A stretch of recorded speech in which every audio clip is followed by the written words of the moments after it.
സുപ്രഭാതം. ഒരു രാജ്യത്തിൻ്റെ ഏറ്റവും സമുന്നതനായ വ്യക്തിയാണ് ആ രാജ്യത്തിൻ്റെ രാജാവ് എന്ന് പറയുന്നത്. ആ രാജാവിന് എല്ലാ വിധത്തിലുള്ള അധികാരവുമുണ്ട്. മാത്രമല്ല, ആ രാജാവിൻ്റെ അടുക്കലേക്കൊന്ന് എത്തിച്ചേരണമെങ്കിൽ എന്തെല്ലാം കടമ്പകൾ കഴിയണം. രാജാവിന് ഏത് സമയത്തും എന്തും പ്രഖ്യാപിക്കാനും ഏത് തരത്തിലുള്ള ശിക്ഷ നിർവഹിക്കുവാനും ഒക്കെ കഴിയുന്ന ഒരു പദവിയാണ് രാജാവിന് ഉണ്ടായിരുന്നത്. ചരിത്രം നമ്മെ പഠിപ്പിക്കുന്നത് അതാണ്. പ്രധാനമായിട്ട് ഞാനിങ്ങനെ പറയട്ടെ, രാജാവെന്ന് പറയുന്നത് സർവത്തിൻ്റെയും നിയന്ത്രിതാവായിട്ട് ആളുകൾ മനസ്സിലാക്കിയിരുന്ന ഒരു വ്യക്തിത്വമായിരുന്നു.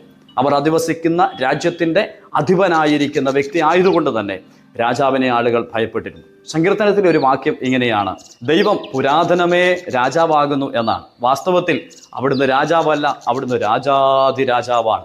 സകലത്തെയും നിയന്ത്രിക്കുന്ന, സകലത്തിൻ്റെ മേലും അധികാരമുള്ള, ഉന്നതനായിരിക്കുന്ന ഒരു ദൈവത്തെയാണ് സങ്കീർത്തനക്കാരൻ വെളിപ്പെടുത്തുന്നത്. ഇന്ന് പ്രഭാതത്തിൽ നമ്മുടെ ദൈവം അവിടുന്ന് രാജാധിരാജാവാണ്. അതുകൊണ്ട് ഇന്ന് പ്രഭാതത്തിൽ രാജാധിരാജാവിൻ്റെ കീഴിലെ പ്രജകളായിട്ട് നമുക്ക് വസിക്കുവാൻ ഇടയായിട്ട് തീരട്ടെ.